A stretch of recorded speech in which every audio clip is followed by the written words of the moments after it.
Dunia Moto3 geger. Bos besar Aspar Team, Jorge Martinez, dikabarkan blak-blakan menyindir kualitas motor Honda milik Veda Ega Pratama usai sang singa muda mengamuk dari posisi 17 ke posisi 6 di Jerez. Selamat datang di Farhan Fact. Hari ini, kita akan membedah sebuah narasi yang sedang heboh di kalangan pecinta balap. Benarkah bos Aspar ingin menduetkan Veda dengan Maximo Quailez musim depan? Dan kenapa rival se-Asia, Hakim Danis, justru mengeluarkan pernyataan panas yang menyebut Veda hanya menang beruntung? Kita akan bedah antara impian, harapan fans, dan fakta pahit di atas lintasan yang bikin tensi antara Indonesia dan Malaysia makin mendidih. Siapkan kopi kalian, karena drama di balik layar Jerez ini jauh lebih panas dari knalpot motor Moto3. Gaspol. Pengakuan Jorge Martinez, tamparan untuk Honda. Sirkuit Jerez semalam bukan hanya jadi panggung Maximo Quailez, tapi juga jadi panggung pembuktian bagi Veda Ega Pratama. Narasi yang beredar menyebutkan bahwa legenda balap sekaligus bos Aspar Team, Jorge Martinez, sangat terpukau melihat Veda merangsek dari P17 ke P6. Komentar Martinez yang menyebut motor Honda Veda kurang berkualitas dibanding paket motor tim lain adalah sebuah sindiran tajam yang sangat berani. Jika ini benar, maka Martinez sedang mengirimkan sinyal bahwa Veda adalah pembalap yang mampu melampaui keterbatasan mekanis motornya sendiri. Seorang pembalap yang mampu menutup celah performa motor dengan skill murni adalah aset yang sangat mahal bagi tim manapun. Pedok Jerez pun mulai berbisik, apakah ini awal dari akhir kerjasama Veda dengan Honda, atau justru peringatan keras bagi RSC untuk segera berbenah? Duet maut Veda Quailez, strategi Dream Team musim depan. Satu hal yang paling bikin netizen Indonesia heboh adalah wacana Jorge Martinez untuk menarik Veda Ega masuk ke skuad Aspar Team musim depan. Bayangkan bosku, jika Veda yang punya gaya balap presisi diduetkan dengan Maximo Quailez yang baru saja memenangkan GP Spanyol semalam. Martinez menyebut keduanya punya kemiripan gaya balap yang tenang dan sangat dewasa dalam mengelola ban. Jika Veda mendapatkan paket motor CFMO atau KTM yang sedang on fire, bukan tidak mungkin ia akan langsung menjadi penantang gelar juara dunia sejak seri pertama. Spekulasi ini menjadi harapan besar bagi publik tanah air yang ingin melihat putra bangsa berada di tim juara. Meskipun saat ini masih berstatus harapan admin, namun di dunia balap yang kejam, segalanya bisa terjadi lewat kekuatan sponsor dan performa yang terus meroket, seperti yang ditunjukkan Veda. Saywayar Hakim Danis, kemenangan beruntung atau kena mental? Di tengah euforia P6 yang diraih Veda, muncul komentar pedas dari rival asal Malaysia, Hakim Danis. Hakim secara mengejutkan menyebut bahwa hasil luar biasa Veda di Jerez semalam lebih banyak dipengaruhi oleh unsur keberuntungan daripada performa murni.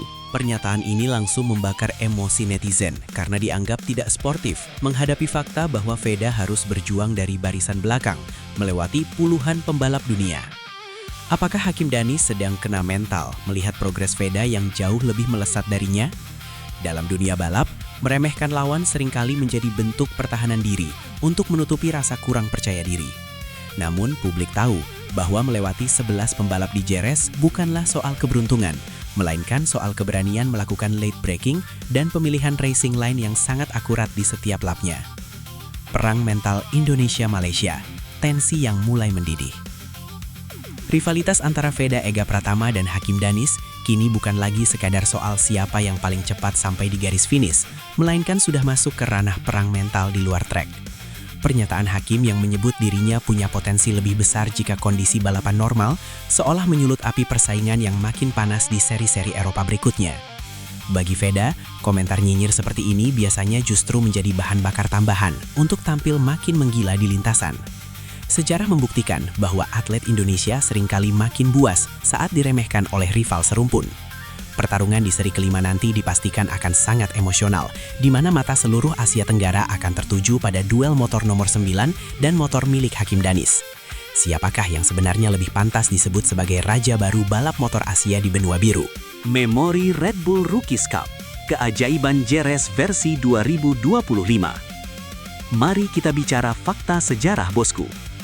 Alasan mengapa banyak orang yakin Veda bisa tembus P6 dari P17 adalah karena memori manis di ajang Red Bull Rookies Cup 2025 di sirkuit yang sama. Kala itu, Veda juga pernah memulai balapan dari posisi ke-15, namun secara ajaib mampu naik ke podium ketiga. Pengalaman mental di masa lalu inilah yang membuat Veda tidak panik meski harus start dari barisan belakang semalam di kelas Moto3 yang jauh lebih berat. Veda sudah mengenal lubang-lubang di aspal. Jerez Angel Nieto lebih baik dari siapapun di usianya. Keyakinan diri yang dibangun dari pengalaman masa lalu itulah yang membuatnya berani tampil agresif sejak lap pertama. P6 semalam bukanlah sebuah keajaiban yang jatuh dari langit, melainkan pengulangan sejarah dari seorang pembalap yang memang punya mentalitas spesialis comeback di tanah Spanyol. Beban berat Veda menjadi ujung tombak Honda Tim Asia. Fakta pahit di dalam garasi Honda Tim Asia adalah jomplangnya performa antara Veda Ega Pratama dan rekan setimnya, Zen Mitani. Di saat Veda mampu bersaing di jajaran 10 besar dunia, Zen Mitani justru masih terseok-seok di barisan belakang dan seringkali gagal finish. Kondisi ini membuat Veda secara tidak langsung memikul tanggung jawab tim sendirian di pundaknya.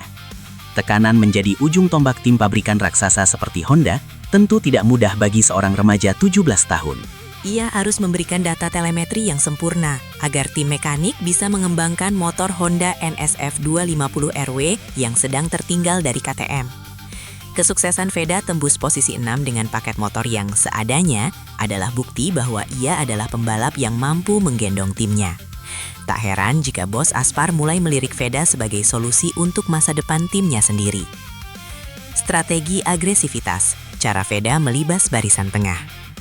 Melihat data balapan semalam, kenaikan posisi Veda dari P17 ke P14 hanya dalam satu lap adalah bukti strategi agresivitas yang sangat terukur. Veda tidak menunggu keberuntungan. Ia menjemput peluang dengan melakukan manuver-manuver beresiko tinggi namun tetap bersih. Ia sempat merangsek hingga posisi 5 besar pada lap ke-13, sebuah pencapaian yang bikin mata para petinggi tim pabrikan melotot. Duel sengitnya dengan Alvaro Carpe di lap terakhir menunjukkan bahwa Veda punya nyali untuk beradu sikut dengan pembalap papan atas Eropa. Meskipun pada akhirnya ia harus puas di posisi ke-6, namun pesan yang dikirimkan ke seluruh pedok sangat jelas. Veda Ega Pratama adalah ancaman nyata yang bisa meledak kapan saja dari posisi mana saja. Kemampuan mengelola ban di tengah panasnya aspal Jerez menjadi nilai plus yang jarang dimiliki oleh seorang rookie.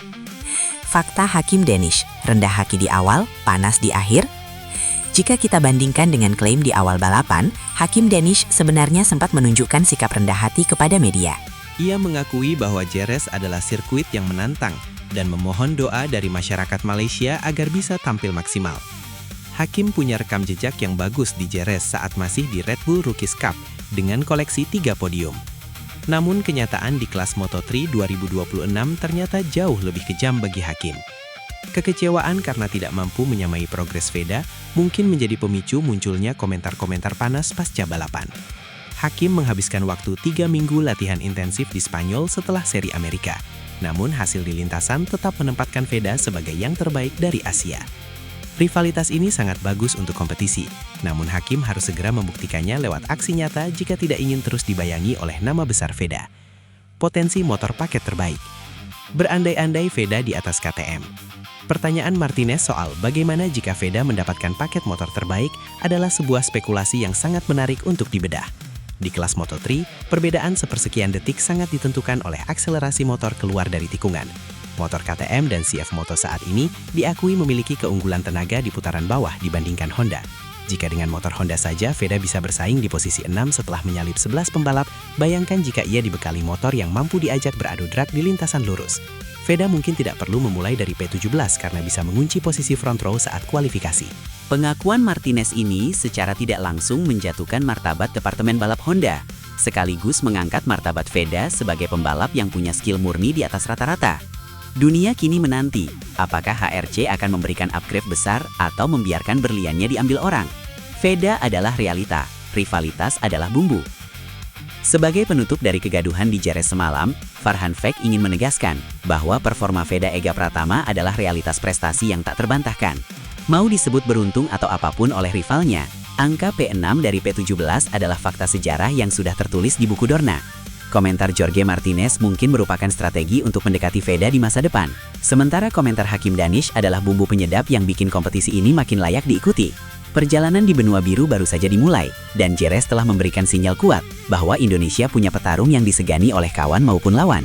Mari kita kawal terus perjuangan Veda, jangan biarkan kritik menjatuhkannya, karena sang singa muda sudah membuktikan bahwa adab dan prestasinya jauh lebih berisik daripada omongan rival. Gaspol terus untuk merah putih. Asli bosku, Jerez kali ini benar-benar drama kelas berat. Dari bos Aspar yang mulai genit goda Veda, sampai Hakim Danish yang nampaknya mulai gerah sama kesuksesan rivalnya. Tapi ya itulah balapan, kalau nggak ada drama nggak seru. Yang jelas, P6 dari P17 itu bukti kalau Veda Ega Pratama emang kelas dunia. Menurut kalian, mending Veda tetap setia di Honda atau langsung loncat ke Asparti musim depan kalau beneran ditawari? Tulis pendapat kalian di kolom komentar ya. Jangan lupa subscribe Farhan Fact biar nggak ketinggalan berita balap paling panas dan berani. Sehat selalu bosku, tetap dukung Veda, dan mari kita gaspol bareng pahlawan kita. Wassalamualaikum warahmatullahi wabarakatuh. Gaspol dan bye-bye.